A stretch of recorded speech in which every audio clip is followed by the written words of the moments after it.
Vayeshev Yaakov Beretz Megure Aviv Beretz Kenan et toldot Yaakov Yosef Ben Sheva Esre Shana Yaro et Rav Batson Veunahar et Bene Bilav et Bene Zilpan et Aviv Vayave Yosef et Dibat Amra et Lavie.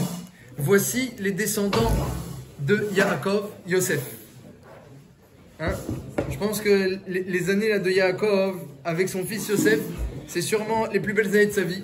Comme il dit Rashi, que Yaakov il a voulu, Vayeshev Yaakov il a voulu s'installer Béchalva, et voulu maintenant être au repos de tous ses ennemis, Esav, Lavan, Shrem qui a pris Dina, toutes les tsarotes qu'il a eues. Et c'est les plus belles années de sa vie à Yaakov Avinu avec son fils Yosef. Jusqu'à que, comme il dit Rashi, Hachem il dit, est-ce que les tzadikim ils ont du repos dans ce monde-ci, ils veulent maintenant se reposer, est-ce qu'ils se sont cru au Lamaba? Alors Hachem il a envoyé Rougzo chez Yosef, il a envoyé le problème, la dispute entre les frères et Yosef. Bien qu'elle est arrivée avec des raisons extérieures, mais c'était évidemment Mina Shamaim.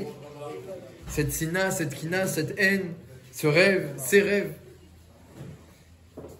En tout cas, il n'en reste pas moins que Yaakov, il a eu des belles années en attendant cette histoire terrible de la dispute et de la vente. Il a eu des belles années avec Yosef Hatzadik.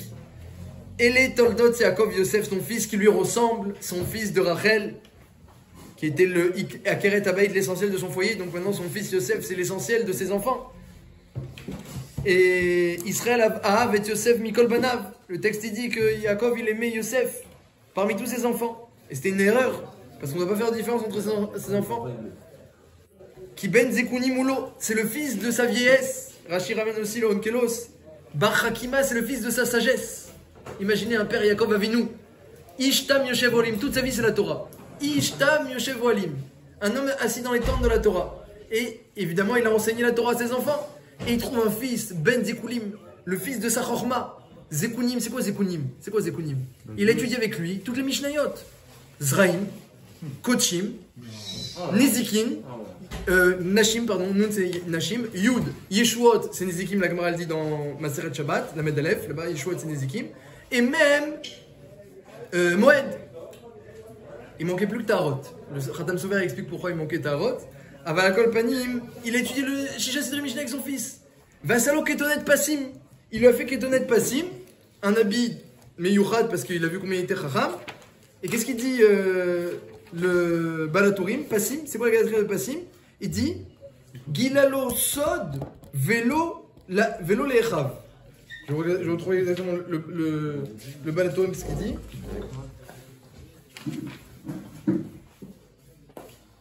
Il lui a révélé Kedonet Passim. C'est quoi la gamatria de Kedonet Passim?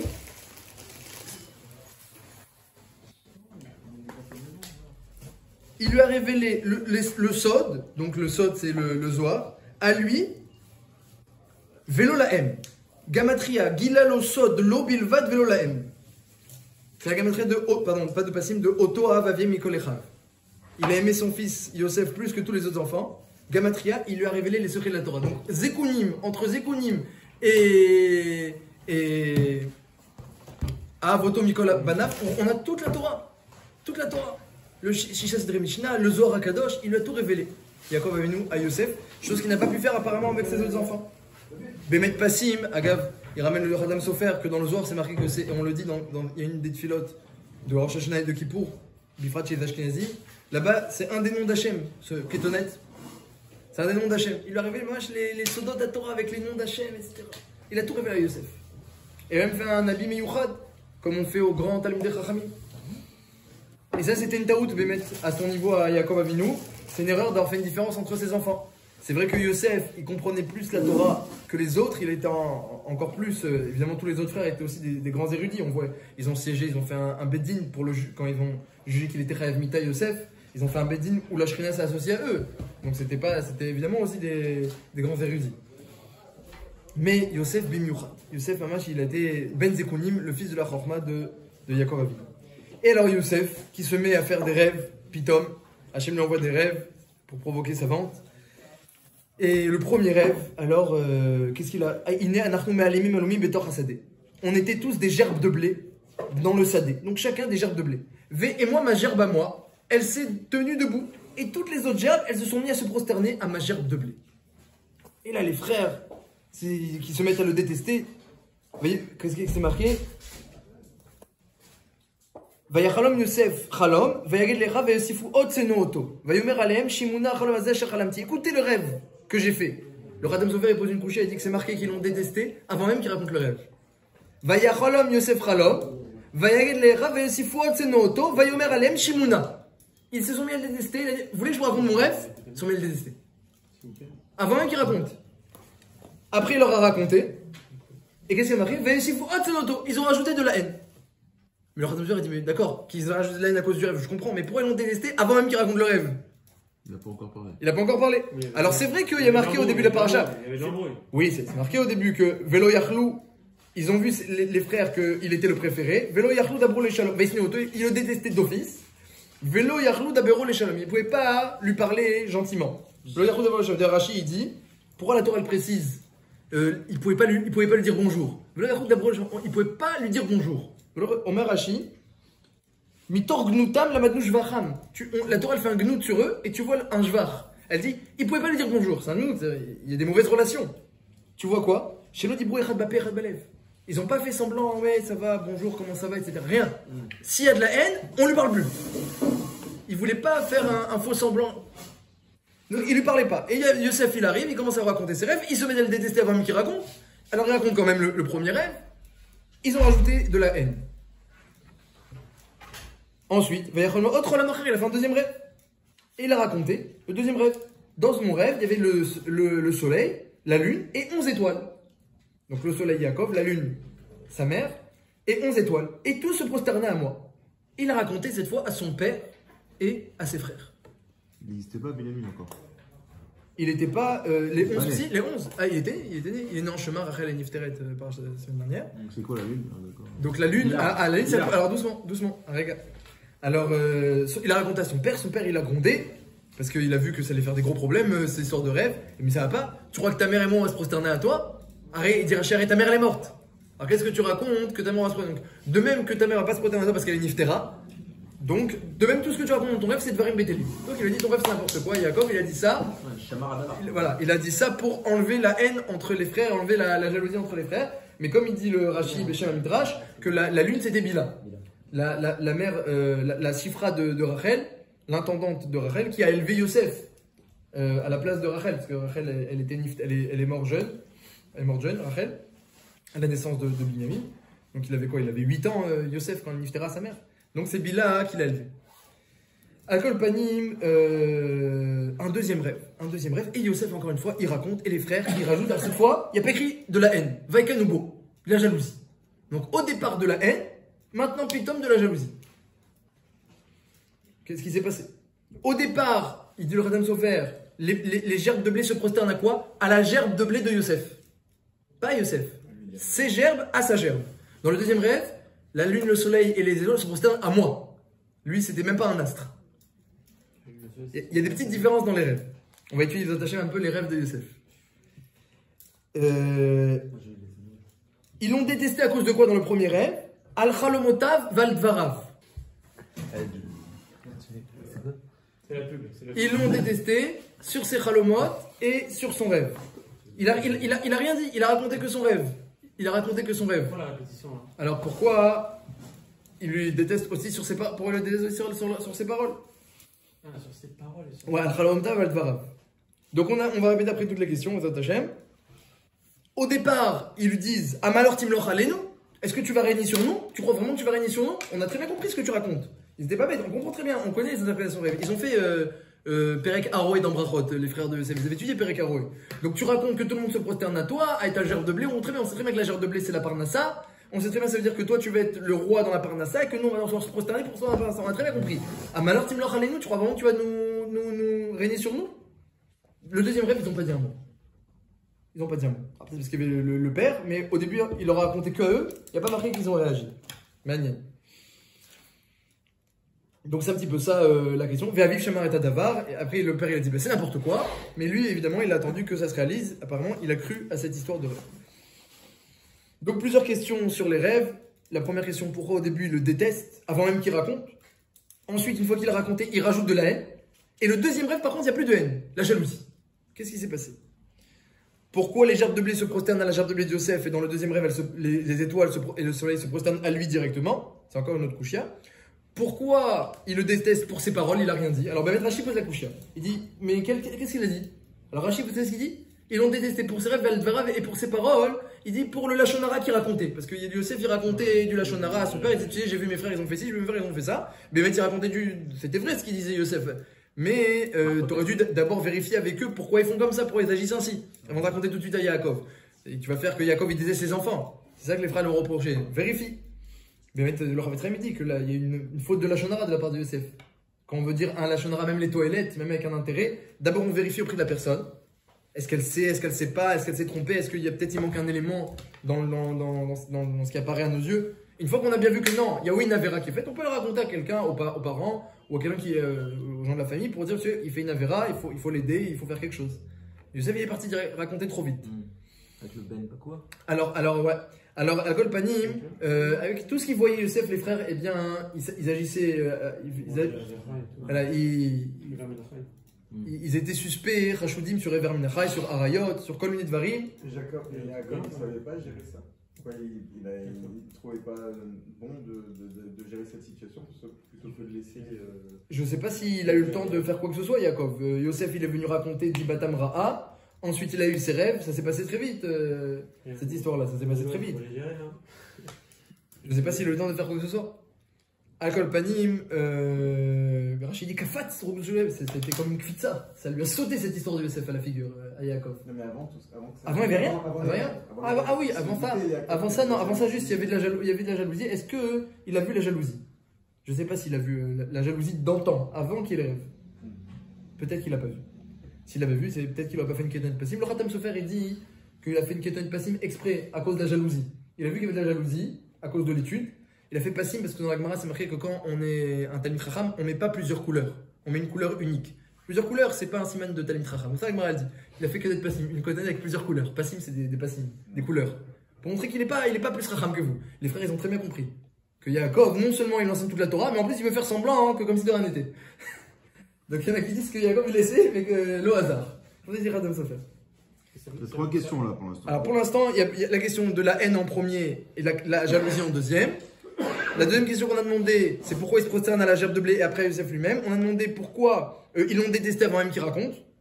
On a demandé aussi pourquoi maintenant la Torah elle raconte qu'il le détestait sur ses rêves et sur ses paroles. Les paroles, si c'est comme il dit Rachid le Lachonara, c'était une autre histoire. Pourquoi la Torah elle rend ça maintenant pito? Il n'y avait pas de mal de leur part d'avoir de la c'est pas quelque chose. Oh, alors doucement. Vous commencez déjà la réponse. Il y en a plein aussi, non? Bon. Alors on y va. Non, il y a eu le rêve de la gerbe de blé et le rêve des étoiles et du soleil. Le troisième, genre avant qu'il a pas raconté. Les vaches. Ah non, c'est pas les vaches. Non. Il a raison. Non. Enfin, le Yadouali. Alcool Panim. Évidemment, une couchia évidente pour Yosef, il raconte ça à ses frères.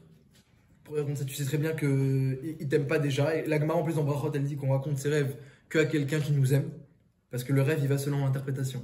On raconte quelqu'un qui nous aime et il le raconte à eux alors qu'ils étaient sonim autant. C'est tout à fait étonnant. Et évidemment, on va essayer de faire le lien avec Hanouka parce que la fête approche. Et on va essayer de voir un petit peu comment cette paracha des rêves, elle nous éclaire un petit peu aussi, elle nous prépare sur Hanouka. Les deux, c'est un petit peu comme ça. Le rêve, j'ai vu dans le Ramchal, Bémet, il colle dans il a un sefer Derech Hashem, le Ramchal. Derech Hashem, c'est pas un livre de Moussa, c'est un livre où il explique le fonctionnement du monde par Derech Hashem. C'est le Derech d'Hashem, donc il explique pas qu'est-ce que l'homme doit faire, pas vraiment. Il explique comment Hashem il fait fonctionner son monde. Mais avec des mots simples, etc.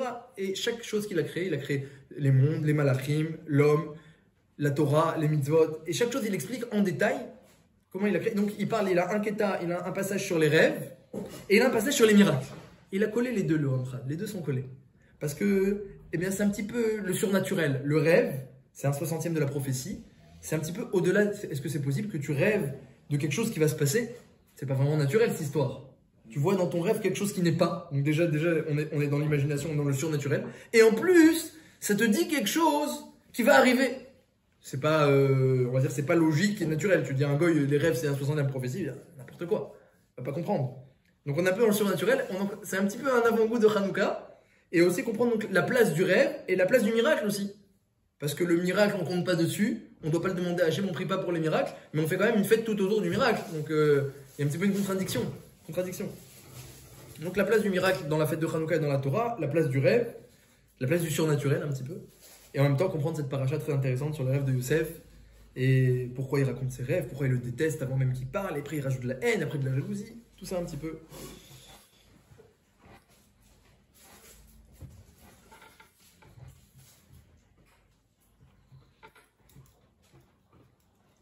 Alors, souvent je répète que il y a plein de midot, que Baruch il a créé plein de midot. Des midot, ce sont Akadosh Baruch Hachem, Akadosh Baruch Hu. Eh bien, il a créé plein de midot. Alors, c'est quoi des midot? En français, on pourrait dire des traits de caractère. Mais en fait, c'est plus que ça. C'est plus que ça. Qualité humaine. Voilà, on pourrait dire des qualités humaines, mais la racine de ces midot-là, c'est des qualités divines en réalité. C'est des qualités divines, la racine des qualités humaines. Et mieux que ça, ces qualités divines, c'est plus que ça. En fait, c'est des mondes. Hachem, il y a une grande rachibut dans la Torah au midot. On croit juste les qualités, c'est bien, c'est un plus. Pas du tout, c'est très très essentiel dans la Torah midot. C'est un petit peu comme on dit Derech Kadma la Torah. En français, on pourrait traduire le savoir-vivre, précède la Torah. C'est-à-dire que les midot, c'est antécédent à la Torah. Et bien, même à Kadosh Baruch Hu, on voit quand on étudie un petit peu la création dans les livres qui sont accessibles, et bien on voit qu'Akadosh Baruch Hu, il a utilisé les midot pour tout créer. Il a créé la Midat HaChesed, Midat HaGvura, Midat HaTiferet, comme elles sont marquées dans les Sidurim. Et il y a une Mida Bémet elle a un certain point de vue, elle est la plus Chachouva entre nos Pirkei Avot, c'est marqué que c'est la plus Chachouva. Puis on voit aussi que dans les Avot, le plus Chachouv d'Avot c'était Yaakov Avinu. On l'appelle Bechir, c'est celui qui a été choisi pour fonder le clan d'Israël. C'est Midat HaEmet, qu'on appelle aussi Tiferet. On voit qu'Hachem, il n'a pas fondé le clan d'Israël à partir d'Avraham Avinu. Avraham Avinu, c'est le Shoresh. Le maître, c'est marqué dans Rashi que le srout d'Avraham Avinu, il est même plus grand que le srout de Yaakov. Qui douche Hachem dans le monde entier, le chesed à l'infini, même avec les goïms. Quand il y a du chesed, il n'y a pas de limite. Il n'y a pas de limite. Mais justement, s'il n'y a pas de limite, c'est pas avec lui qu'on a pu fonder le clan d'Israël. Le clan d'Israël, il a des limites. Un peuple, eh bien, en petit nombre, limité, qui représente Hachem, qui accepte la Torah et les mitzvot. Tous les goïms, eh ben, ils n'ont pas cette vocation-là. Mais Avraham Avinu, lui, il a répandu la connaissance d'Hachem dans le monde entier. Dans son grand chesed. Yitzhak aussi, il a travaillé avec la crainte, la force, la peur. Elle est nécessaire, cette peur, la crainte du ciel. Elle est très nécessaire. Mais c'est pas non plus avec cette midda-là que Hachem il a décidé de fonder le clan d'Israël. Et on voit que d'Abraham est sorti Ishmaël et d'Yitzhak est sorti Esav. Donc comme je le rappelle à chaque fois, qu'il y a des midot qui ont une facette négative. En hébreu, il n'y a pas qualité-défaut. Il y a mida, un trait de caractère, et il y a la facette positive et la facette négative du trait de caractère. Mais il y a une mida qui n'a pas de défaut. Ishtam, l'homme parfait. Midata Emet. Elle commence par Aleph, elle finit par Tav en passant par la lettre du milieu même. Elle n'a pas de défaut, elle est entière. Toutes les lettres sont stables, explique la Gemara dans Shabbat. Le Aleph, il est stable, il a 2 pieds. Le même, il a sa base. Le Tav aussi, il a 2 pieds. Elle est makif, toutes les lettres. Ça veut dire qu'il n'y a aucun élément qui est oublié. Parce que le mensonge par omission, c'est un mensonge également dans la Torah.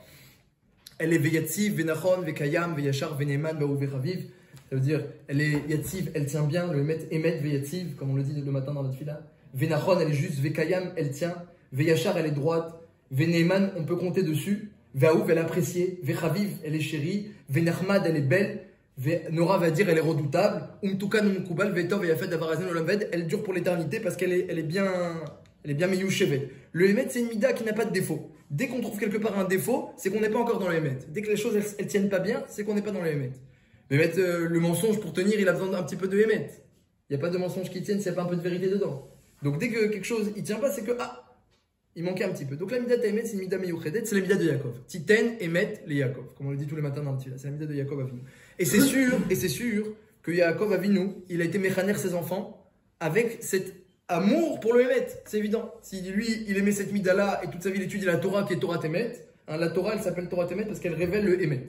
Ça, la Torah, elle a été donnée pour qu'on ait un petit peu de Emet sur terre. Et il faut savoir qu'on n'est pas aidé dans ce monde-ci parce que ce monde-ci, il s'appelle Alma de Shikra. Le monde du mensonge. Comme ça s'appelle ce monde-ci. Parce que y a plein d'apparences et la vérité, elle est cachée. Olam, ça vient du mot elem, qui veut dire caché. Le mot olam, c'est caché. Hachem, quand il crée des mondes, des olamot, en fait, il cache un petit peu plus la vérité qui est, en fait, son existence absolue et sa toute-puissance, son existence, sa création, son projet. Il a un projet à Gashbourou. Il nous cache tout. Il nous cache tout, il nous dit rien. Hein? Olam, ça veut dire caché. Mais quel intérêt? Quel intérêt pour nous donner du mérite? La Neshama, elle descend sur terre.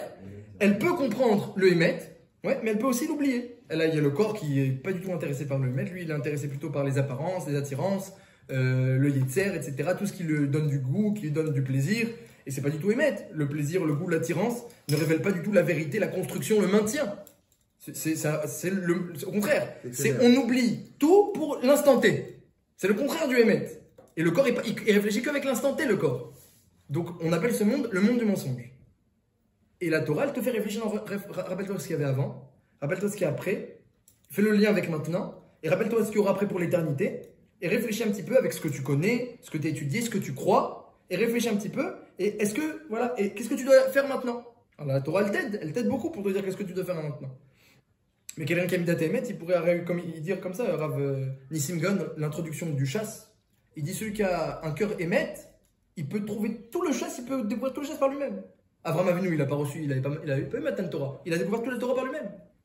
Il a découvert toute la Torah par lui-même. Il avait des clayotes, il avait dans ses reins des enseignements de Torah qui jaillissaient. Comme ça, le Midrash, je ne sais pas ce que ça veut dire dans ses reins. Parce que le rein, on dit que c'est l'endroit des conseils. Clayot Yohatzot. Donc ça veut dire qu'il avait une madriga où il avait une tellement grande pureté de cœur et de corps aussi qu'Aniré, que la Torah, il comprenait tout de suite. Et il ne faut pas croire qu'il avait moins de Torah que nous. Hein. La Gemara dit qu'il avait dans sa Maseret Avodazara, que nous on n'a qu'une dizaine de prakim, lui il en avait 175. Donc pas croire qu'il avait moins de Torah. Il avait un plus grand chasse que nous. C'est pas qu'il avait moins de choses. Donc Yaakov, c'est sûr qu'il a élevé ses enfants avec Midata Emet. Et après, à partir de cette connaissance-là, eh bien, on peut un petit peu apprécier ce qui est marqué dans la paracha. Pardon, mais qu'est-ce que ça veut dire Midata Emet? L'amour pour la vérité. C'est que on est dans ce monde-là, il y a beaucoup d'apparences, beaucoup de mensonges. Mieux que ça, le Midrash il dit mieux que ça. Le Midrash il dit que lorsque Noach, il a eu l'ordre de refonder l'humanité, il a accepté, eh bien, tout le monde devait rentrer par couple dans la Teva. Alors le Yitzhara, il est venu voir Noach, il dit je peux rentrer dans la Teva? Sinon je vais me faire, moi aussi, je vais recevoir le Maboul sur moi. Le Yitzhara a demandé à Noach lui a dit, tu as un conjoint? Non, moi je prends que les couples ici. Hein. T'as un conjoint? Alors, moi je suis marié, mes enfants ils sont mariés, tous les animaux ils sont montés avec un conjoint. T'as un conjoint? Sarah dit bah non, rien tu peux pas monter. Il est parti chercher un conjoint, il a trouvé personne, bah sauf qu'il a trouvé le mensonge. Il a dit au mensonge, tu veux qu'on monte ensemble dans l'arche? Elle a dit, il lui a dit d'accord, mais alors on fait associé, on marche ensemble, on avance ensemble. Mais le Yitzhara, ça marche que avec le mensonge.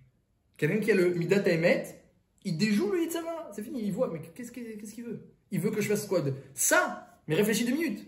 Eve mechachev srara vera, efsed vera keneged srara, vesrara mitzvah keneged efseda. Réfléchis un petit peu. Qu'est-ce que la vera, elle va te faire gagner et qu'est-ce que tu vas perdre à cause d'elle?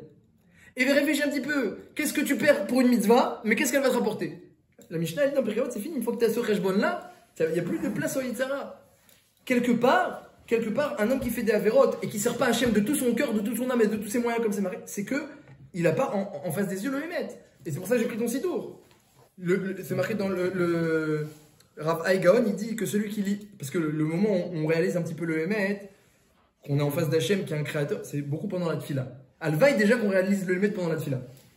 Parce que des fois on pense au contraire au compte en banque, à nos problèmes, aux clients, au patron, donc on est à fond dans les tirs-dotes, les dérangements superficiels et mensongers quelque part. Parce qu'il y a un côté mensonger, c'est sûr qu'Hachem nous demande de gérer aussi toutes ces choses-là, mais ça nous fait oublier des fois un petit peu pourquoi on est là, qui on est et qu'il y a quelqu'un au-dessus de nous. Le Rav Haïgaon, il dit que celui qui lit Adon Olam avant la tfila, Adon Olam la tfila, Muftachlo, que le Yitzhara n'est pas cholé dans cette tfila, qu'il n'y aura pas d'accusateur sur lui, que cette tfila mitkabele. Comme ça, il ramène dans le Siddur Kavanat Alev. Faut comprendre, non? Quoi? En comprenant, évidemment. En comprenant. Pas en chantant seulement, Amir. Adon Olam. Si tu réfléchis qu'il y a un maître au monde, Asher Malach, Beterem Kol Yitzir Nivra, que Hachem, c'est un Meler, que sa royauté, sa suprématie sur la royauté, elle était même avant que tout ne soit créé. Tu réfléchis quelqu'un dont la royauté, elle existait déjà, elle était déjà royale, il était déjà le Meler avant que tout soit créé. Et toi maintenant tu vas venir et tu vas dire attends moi j'ai envie de faire comme ci, je vois les choses comme ci, je vois les choses comme ça, c'est moi qui choisis, c'est moi le patron, etc. Ça, c'est le chidouche du libre arbitre. C'est un chidouche extraordinaire, le libre arbitre. Hachem, il nous donne l'impression et la possibilité et l'impression qu'on est les maîtres de notre vie. Et on s'y croit. Si on réfléchit, attends, Adon Olam Hashem Lar, il y a un Meler. Mais pas n'importe quel Meler. Un Meler que, Be'etzem, avant que tout soit créé, c'était déjà, sa royauté, elle est tellement extraordinaire, sa royauté, que, avant même que les sujets soient créés, il était déjà Meler. T'imagines la royauté? T'imagines? Asher Malar, Beter, L'Edna Saber Eftokol, Azaymer Shemikra. Et pourquoi il a créé tout ça? Azaymer Shemikra, juste pour que, il nous permette de l'appeler Meler.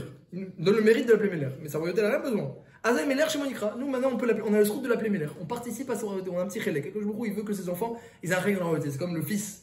Le père, il est roi et le fils, c'est le prince. Et le père, il laisse faire à son fils des petites tâches comme ça pour que, déjà l'habituer et aussi pour que il a un chélek dans la malchoute. Le père, il veut que le fils ait un chélek dans sa royauté. Vachari kichlot akol. Et à la fin, quand il n'y aura plus rien, kichlot akol, tout va partir. Kichlot akol. Tout va partir. C'est-à-dire tous les clients, les patrons, le ciel, la terre, tout va partir. Ou les vadoïm l'ornora, il va rester que la royauté d'Hachem. Donc réfléchis un petit peu. Combien de temps t'investis dans ta journée pour la royauté d'Hachem et combien de temps t'investis pour le reste? Combien de chashivut tu donnes au temps que t'investis pour la royauté d'Hachem et combien d'importance tu donnes au temps que tu investis pour autre chose? Réfléchir un petit peu les coefficients et quand à la fin il reste plus rien que la royauté d'Hachem, tu vas te dire est-ce que finalement j'ai mis mes actions dans la bonne entreprise? Et même si je les ai mis, est-ce que j'ai donné l'importance à ces actions-là ou j'ai plus compté sur d'autres actions? Il était, il est, il sera. C'est l'existence absolue. Alors que notre existence, nous, un jour un homme il est là, le lendemain il est plus là. On l'a oublié. Et tu investis dans d'autres choses, dans d'autres hommes ou dans d'autres choses que dans Hachem. On ne peut pas le comparer. C'est pas que tu peux connaître Hachem. Il n'y a pas de début, il n'y a pas de fin. Ce qu'on sait sur lui, c'est Oz Misra, la force et la royauté. Béli Erer, on ne peut pas donner une valeur. Béli Dimion, on ne peut pas le comparer à quoi tout ça. Béli Chinouille, il n'y a aucun changement chez Hachem. Il n'y a pas de changement. S'il y avait un changement, déjà c'est un manque d'unité, d'unicité. Il n'y a pas de changement. Béli Chinouille, Béli Chibour. Béli Chinouille Utmura. Il n'y a pas de changement, il n'y a pas de. Hachem, il est un du début jusqu'à la fin, entier du début jusqu'à la fin, émet du début jusqu'à la fin. Il n'y a pas de changement. C'est nous, il y a du changement chez nous. C'est pour ça que les choses elles changent autour de nous, parce que nous on change. Mais chez Akashbour, il n'y a pas de changement. Béli Chibour, Béli Péroud, il n'y a rien qui se perd. Béli Péroud, il n'y a rien qui se perd. Béli Chibour, il n'y a personne qui peut vraiment être Mechoubar à lui. Béli Péroud, il n'y a rien qui se perd avec lui. Gedol Kor Ogvura. Veu Keli Vechai Goali. C'est mon Dieu et c'est mon libérateur. Vetsu Chevli Beom Tsara, il vient m'aider quand j'ai un problème. Malgré sa grandeur et malgré tout ce que j'ai pu dire, quand j'ai un problème, c'est lui qui vient m'aider. Il veut comme ça. Veu Nisiu Manossi, c'est mon miracle, c'est mon Manos, c'est mon refuge. Menat Kosi Beom Ekra, c'est ma part. Menat Kosi, ma part, il me fait hériter d'une part. Beom Ekra lorsque je lui demande. C'est la force d'être fila qu'on reçoit d'Hachem lorsqu'on le demande. Veu Rofé, Veu Marpé, c'est le médecin, c'est lui le médicament. Rofé, Veu Marpé. Veu Tsofé, il voit le problème de loin. Veu Ezra, il prépare déjà la solution. Beadov Kitouri, je le confie tout. Betishan, quand je vais dormir, veillera et je vais me réveiller. Parce que j'ai confiance. Veimrouchi Kiveti, mon âme et mon corps. Hachem li veloira, j'ai pas peur. Hachem est avec moi, j'ai pas peur. Donc c'est un très beau texte. Bemik Dashot Dail Nefshi, on demande après qu'on se réjouisse. Parce qu'une fois qu'on a décrit Hachem comme ça, on veut la proximité. Bemik Dashot Dail Nefshi, qu'il bet Amikdash. Mais chez Renu Ishlachmera, Vaznachir Bevet Kochi, Amen Amen Shemanu. C'est un très beau texte. Kedaï de le lire avant la tfila. C'est marqué que c'est une grande ségoula. Évidemment, quelqu'un qui se rappelle de ça, Alva est même déjà pendant la tfila. Et après, on lui parle un petit peu, on lui pose des questions sur sa vie, sur ses choix. Il réfléchit autrement. Yaakov Avinu, il a éduqué ses enfants avec Midata Emet. Lorsque Yosef, il arrive, alors déjà, la Torah nous dit, Velo Yachou d'abord les Shalom. On a un problème avec Yosef. Le problème, il n'est pas résolu pour l'instant. On ne lui parle pas. Comment tu ne parles pas? Fais un petit peu hypocrisie, fais semblant, dis bonjour, rien. Velo Yachou d'abord les Shalom. Il dit Rashi, tu vois comment ils sont émettes. S'il y a un problème, il y a plein de gens qui ne sont pas émettes. Ils le détestent, il a envie de lui dire quelque chose, mais il garde dans le cœur. Parce que l'onaïm, j'ai pas envie, il va après comment il va me regarder, que je lui ai dit, etc. Non, il y a un problème, tu dois le régler, tu dois lui dire. Et si quand tu lui dis, ça rajoute des problèmes, tu vois que les frères n'ont pas hésité à être en conflit. Ça c'est Midata Emet. Ils sont attachés à la vérité. On ne peut pas supporter de garder quelque chose caché. Caché, c'est le mensonge. Des fois, des petites choses comme ça, Sarah, elle a dit, mon mari est vieux, alors qu'en fait, elle aussi, elle était vieille. Elle a dit aussi qu'elle a été flétrie. Mon mari, Hachem, il n'a pas dit à Abraham, mon mari vieux. Elle a dit qu'elle est vieille. Quand il y a des détails qui peuvent créer des disputes, mais qui ne sont pas des choses importantes dans le fond, Ça s'appelle pas un mensonge que de ne pas les dire. La Torah nous dit, Hachem, qui est Emet, Hachem Elokechem Emet, il n'a pas dit à Avram qu'elle a dit mon mari est vieux. C'est un détail, c'est une erreur. Elle aussi a été faite de toute façon. Donc c'était pas quelque chose qui avait besoin de ramener, au contraire. Ça amènerait pas le maintien et la construction comme le Emet, ça amènerait la destruction. Donc des fois, dire le Emet, tu vas dire du Lachon Hara, eh bien tu dis la vérité, mais c'est quand même destructeur. Donc il faut réfléchir un petit peu qu'est-ce qui est Emet. Mais là, c'est un problème de fond. Que Yosef c'est le préféré, et les frères ils ont un conflit avec lui, et Yosef il raconte du Lachon Hara sur eux, il y a un problème de fond, les frères l'ont dit, il y a un problème de fond. Et donc tant qu'on n'a pas résolu le problème, on ne les parle pas. Est-ce que Yaakov était Emet alors? Parce qu'Yaakov était Emet, il enseigne à ses enfants, si vous êtes Hachem Midat Emet, vous avez Elohim Sarah ne pourra rien contre vous, vous allez servir Hachem Behemet. Veter libenu la Udecha Behemet. Quelqu'un qui a Midat Emet, à Forba des Kolaba, retourne la Torah qui est Emet, retourne la Torah des Kolaba, il y a tout dedans, de l'Avatav en passant par même, ou Boterezé, dedans tu vas tout comprendre, Vesiv Uvleva, la Mishnah, c'est une Mishnah en Pirkei Avot, vieillis dedans, et fatigue-toi dedans, ou Minal Otazwa ne t'édache jamais d'elle, qui en lecha mida tova emena. Parce que tu ne trouveras pas une meilleure mida qu'elle. On a trouvé la meilleure midot. Évidemment qu'on a besoin de toutes les midot. Bémet, la midat à Emet dans le Zohar, entre parenthèses, elle réunit toutes les midot à l'intérieur. C'est pour ça qu'elle s'appelle Tiferet. C'est quoi Tiferet? La splendeur. Pourquoi la splendeur? Parce qu'elle réunit, c'est voilà, une synthèse qui réunit toutes les midot avec justement le bon coefficient, l'harmonie est parfaite dans toutes les midot. C'est pour ça qu'on l'appelle aussi le Met Tiferet, la splendeur, l'harmonie. Tiferet, c'est l'harmonie, la splendeur, parce que l'harmonie, c'est la résolution des l'assemblage. Voilà, l'assemblage des opposés. Tiferet. Bon, ils n'ont pas été voir, ils n'ont pas été essayés justement les frères. Alors voilà, donc les frères, peut-être qu'il y a eu des conflits, il y a eu des disputes, pour essayer et le problème n'a pas été réglé. Maintenant Yosef, il fait son rêve, il vient voir ses frères, il dit, je peux vous raconter mon rêve? Avant même qu'il raconte, ils l'ont détesté encore plus. Pourquoi? Omer Ratam Sofer, tu sais pas qu'on raconte pas un rêve à quelqu'un qui te déteste? Ils l'ont pas dit, mais ils l'ont pensé. Ou peut-être qu'ils l'ont dit, on raconte pas un rêve à quelqu'un qui te déteste. Et lui, il sait très bien que ses frères le détestent. Et il vient leur raconter leur rêve. Ils ont dit, Yosef, c'est mamash, un chakran. C'est un chakran. Voilà. Yaakov a un enfant, chakran. Un menteur. Il veut faire semblant qu'on est des copains. Qu'on est amis, qu'on est aouf, qu'on est réhim. Et il veut faire semblant qu'on est en bon terme. On n'est pas en bon terme. Tu viens raconter tes rêves, t'as un problème. Peut-être que pour lui, il le pense. Avant même qu'il raconte, il y a écrit un temps, c'est notre. Pour lui, il le pense rien. Pourquoi ce serait un menteur? Il y a écrit dans la Gemara. J'ai compris qu'on raconte pas ses rêves à un truc. Mais peut-être que lui, Yosef, pour lui, il est pas mal avec eux. Non, bataille. Non, comme le visage en face de l'eau, ainsi est le cœur de l'autre avec ton cœur. C'est le reflet. S'il y a une haine, c'est que c'est toujours partagé. Si vraiment il n'y avait pas cette haine dans le cœur de Yosef, au départ en tout cas, il n'y aurait pas eu la haine en retour. Dans une relation, c'est un peu trompeur. Une personne peut aimer plus que l'autre, qu'en fait il a des pédas, il a quelque chose. C'est vrai, il y a une péda, mais là c'était une haine de fond. Et donc c'est sûr que c'était partagé, c'était dans les deux sens. Tu vois que Yosef il racontait à ses frères. Donc au départ, il voit que Yosef il arrive, il dit voilà, il veut nous raconter ses rêves. Avant même qu'il raconte, ils l'ont détesté. Non, c'est un manque de. Ils l'ont vu redoutable sur de lui. C'est un manque de Midat Haemet. C'est un manque de Midat Haemet que de vouloir raconter tes rêves à quelqu'un que tu n'aimes pas et qu'il t'aime pas aussi. D'accord, on va dire que Yosef il les aime. Mais tu sais bien qu'on t'aime pas. Ça, je vais arriver à ça. Tu sais bien qu'on Rambanid. Tu sais bien qu'on t'aime pas. Ouais. Donc quand tu racontes, voilà. Quand tu racontes, tu fais semblant que nous on était à Ovim, qu'on était copains. On n'est pas tes copains. On te dit même pas bonjour. Il y a pas quelqu'un qui dit qu'il a été immature dans cette. Oui, il écrit Veunahar, et Benebilav et Benezilpa. Le Sforno il dit que ce qu'il a fait c'est Maasenahu. Donc c'est un manque de maturité que de raconter le Lachon Hara sur ses frères ou que de raconter les rêves. Donc les frères, et surtout qu'on n'est pas tes amis. Donc quand il fait ça, il montre un manque de Midat Haemet. Ils l'ont détesté avant même qu'il raconte le rêve. Nous, on n'est pas tes amis, donc tu racontes pas tes rêves. Raconte tes rêves à ceux qui t'aiment. Donc ça c'était la première Tana avant même qu'il raconte les rêves. Il écrit, ils l'ont détesté. Sur les rêves, avant qu'il raconte. On a trouvé pourquoi. Ensuite, quand il a raconté ses rêves, qu'il va être le Meller, ils ont encore ajouté de la haine. Et pourquoi de la haine? Parce qu'ils ont dit, s'il nous raconte ça, c'est sûr qu'il ment. S'il nous raconte ça, c'est sûr qu'il ment. Parce que s'il avait eu un tel rêve, pourquoi vient nous raconter à nous? Il a qu'à raconter à son père, il a qu'à raconter à ceux qu'il aime. Pourquoi vient nous raconter à nous? Donc au départ, ils ont dit, tu fais semblant qu'on est tes amis, ils l'ont détesté. Ensuite, ils racontent ça, si tu dis la vérité, t'as un problème que de nous raconter ça. Et si tu racontes un rêve mensonger, Alors donc il y a un problème, il y a un shaker quelconque dans cela. Il y a un shaker quelconque dans cela. Les frères, ils n'ont pas aimé la démarche de Yosef. Il n'y a pas de la gare. Ils l'ont détesté. Mais il n'y a pas écrit qu'ils ont été jaloux. Peut-être aussi ils l'ont détesté sa gava. C'est marqué dans les Mefarshim.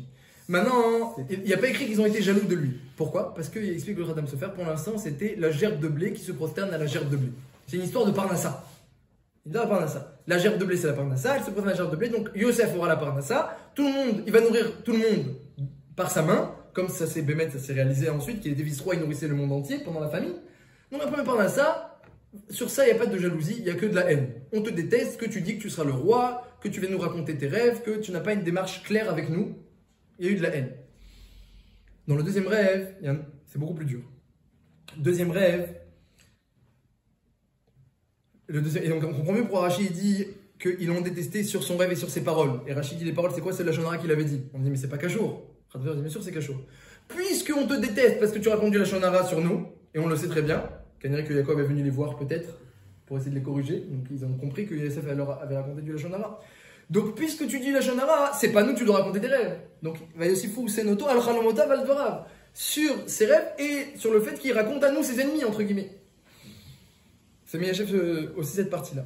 Dans le deuxième rêve, alors là, c'était complètement différent. Le soleil, la lune, les étoiles. Comme il a dit, on est dans la Rochniut. Yaakov qui brille comme un soleil, ses enfants qui brillent comme des étoiles. La lune Bila qui reçoit la Shpa'a du soleil de Yaakov Avinu. Et à qui se prosterne? Il ne se prosterne pas à la lune ou à l'étoile de Yosef, à Yosef lui-même. Donc là, il a montré Yosef que dans son deuxième rêve, qu'il a une supériorité Be'etzem. C'est pas juste que j'aurai la Parnassa. Si j'avais seulement la Parnassa, je sais pas que moi je suis quelqu'un d'important. C'est ma Parnassa qui est importante. Donc la gerbe de blé se prosterne à la gerbe de blé. Moi, j'ai aucune importance. C'est juste que j'ai de l'argent. C'est pas une importance personnelle. Mais quand c'est la chorma, la sagesse, la piété, qu'un homme il est clair, ça c'est une mida qui est en lui-même. C'est pas seulement son argent, c'est en lui-même, sa grandeur personnelle. Alors là, les étoiles, le soleil se prosternent à lui directement. Il n'y a plus de. Dans le machal, dans le rêve, il n'y a plus maintenant d'astre à la place de Yosef. C'est Yosef lui-même, Yosef, il brille plus que le soleil, plus que les étoiles. Et là, les frères, il n'y a pas marqué qu'ils l'ont détesté. Avec Kanoubo, ils ont été jaloux. Après, ils n'ont pas détesté parce que c'est un menteur. Là, ils ont compris que c'était pas un menteur, parce qu'il racontait à son père. Au départ, il racontait qu'à nous, on pensait que c'était un menteur. Maintenant qu'il raconte à son père, il ne raconterait pas un mensonge à son père. Donc maintenant, ils ont été jaloux. Jaloux parce que c'est la vérité, son rêve, et jaloux parce que on voit qu'il a une grandeur, pas seulement dans son argent, pas seulement une grandeur extérieure, une grandeur be'etzem.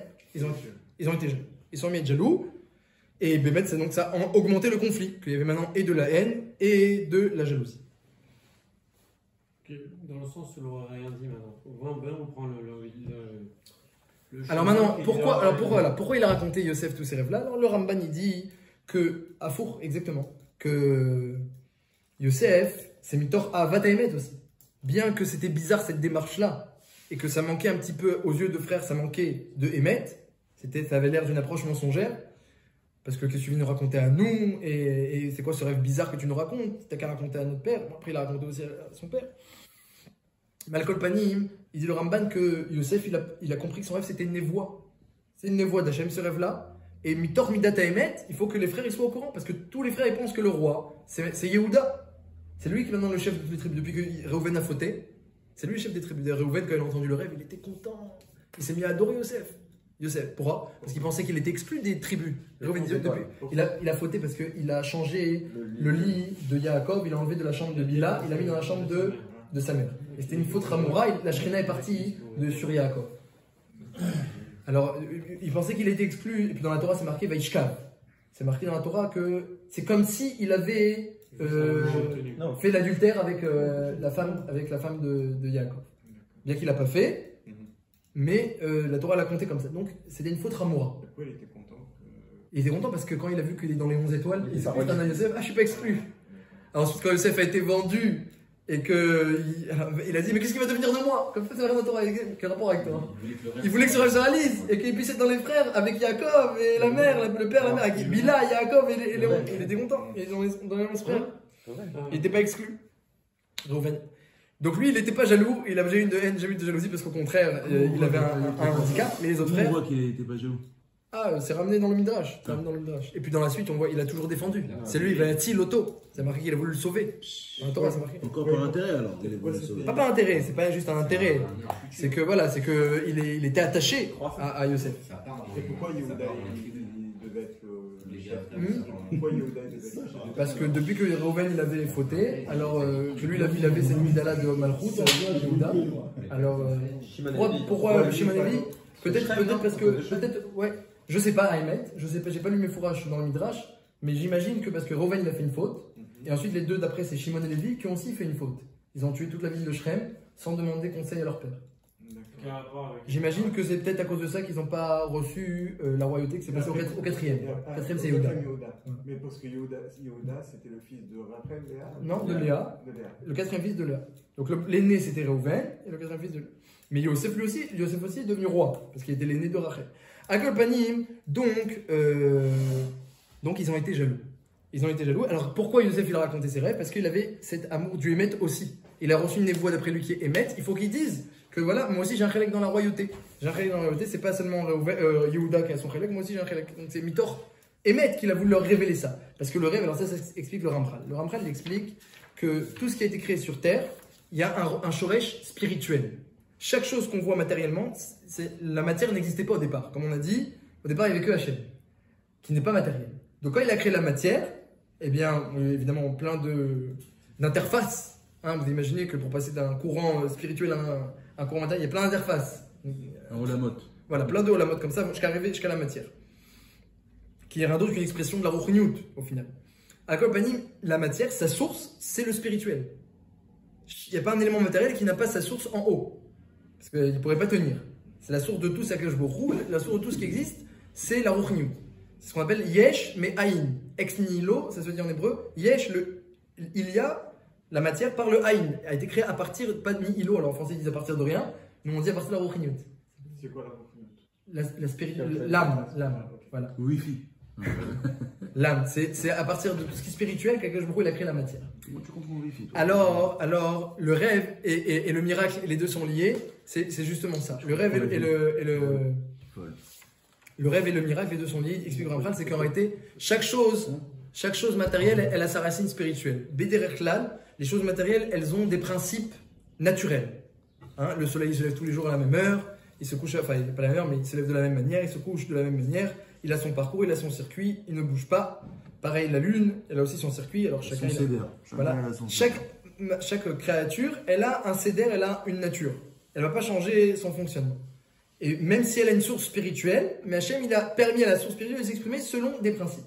Mais lorsqu'une racine spirituelle, elle se renforce, lorsqu'une racine spirituelle, elle est mitrasée, elle se renforce, elle se décuple, elle se renforce, elle grandit. Hein, Idgadal vekad Hashem eraba, la racine c'est le nom d'Hachem, la racine de tout. Donc, lorsqu'il y a une racine qui se renforce, il se peut que en bas la matière, elle puisse paraître un petit peu surnaturelle, changer d'aspect. Donc, plein de fois les rêves, ils sont pas révélateurs de vérité, ils sont mensongers. La Gemara elle dit, parfois c'est un malar qui envoie le rêve, parfois c'est un démon qui envoie le rêve. Malar Roshin Dalet. Parce que le rêve, la Neshama elle monte quand on dort. Comme ça explique le Ramchal. Dans le Chelek Shlishi, la Neshama, l'âme elle monte quand on dort. Il reste plus que l'âme un peu plus bestiale. Vous verrez que vous ne ferez jamais des rêves spirituels, des rêves avec de l'étude, un raisonnement, etc. Je pense pas, c'est pas trop chaillard. Parce que, non, pas juste mieux que ça. C'est parce que c'est donné à certains, mais c'est antinaturel. C'est antinaturel parce que c'est l'âme bestiale qui reste. L'âme bestiale, elle peut pas vraiment réfléchir avec des raisonnements, faire un rêve avec une souga de Gmaro, elle réfléchit à Baï dit comme ça, Baï dit comme ça, et elle commence à raisonner.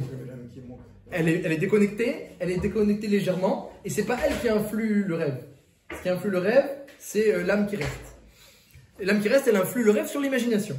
Donc généralement, ces rêves, ils sont liés à l'âme bestiale de l'homme. Si quelqu'un il est à un niveau, comme vous avez dit, où son âme bestiale est remplie de raisonnement de Torah, ou là, et qui sera zoré, mais c'est mamash yotse minakal. Les rêves, ils sont plus liés à l'âme bestiale.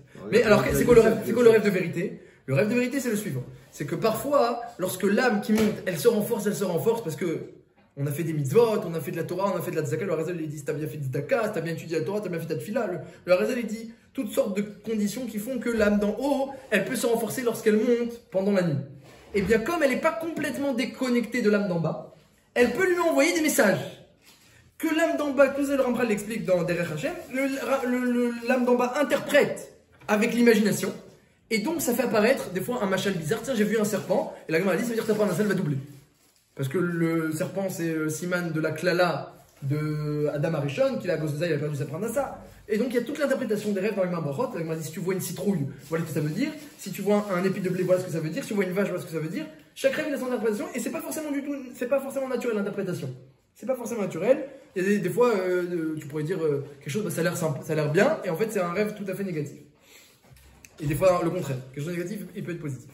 Donc en fait, c'est quoi ces rêves-là? C'est l'âme d'en haut, lorsqu'elle monte et qu'elle se renforce, elle influe un message en bas qui est interprété avec l'âme bestiale et avec l'imagination, et donc ça sort comme ça, des fois un rêve, et quand le rêve il n'est pas comme ça tout mes boules-balles, des fois il y a des rêves qui sont un peu mes boules-balles avec de l'aventure, de l'action, etc., ou des choses pas bien, ça c'est des démons qui envoient ça. Mais lorsque le rêve il est messoudar, qu'il nous montre quelque chose, on voit clairement, j'ai vu une branche de Hadas, et il y avait un étrog. Comme ça, un truc clair, pas un truc comme ça, mes boules-balles avec une histoire. Et ben, c'est le malheur qui envoie, c'est la Neshama qui envoie un message à la Neshama d'en bas. Et donc, Yosef Béhémet, qui s'est renforcé grandement en Torah, avec son père dans son étude, eh bien, il a été zoré que sa Neshama, lorsqu'elle monte, elle a envoyé en bas, elle a envoyé voilà, une information sur le futur. Et donc, c'est Mitor qui voulait révéler la vérité qu'il leur a racontée.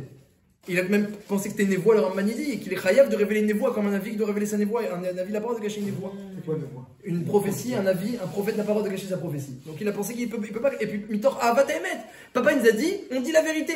On raconte la vérité, on cache rien. Si le roi, ça doit être moi en partie, avec Yehuda, il faut que je leur dise. Et les frères, ils ne comprennent pas cette démarche. C'est surnaturel cette démarche. C'est pas naturellement compréhensible. On a l'impression que c'est pas vrai. Sa démarche, elle semble mensongère. En plus, ils nous détestent, on se déteste. Donc, ils ont l'impression que c'est un menteur, il est un roublard, qu'il est bizarre. Ils comprennent pas trop sa démarche. Yosef, c'est Mitor Havata Emet qui veut leur raconter.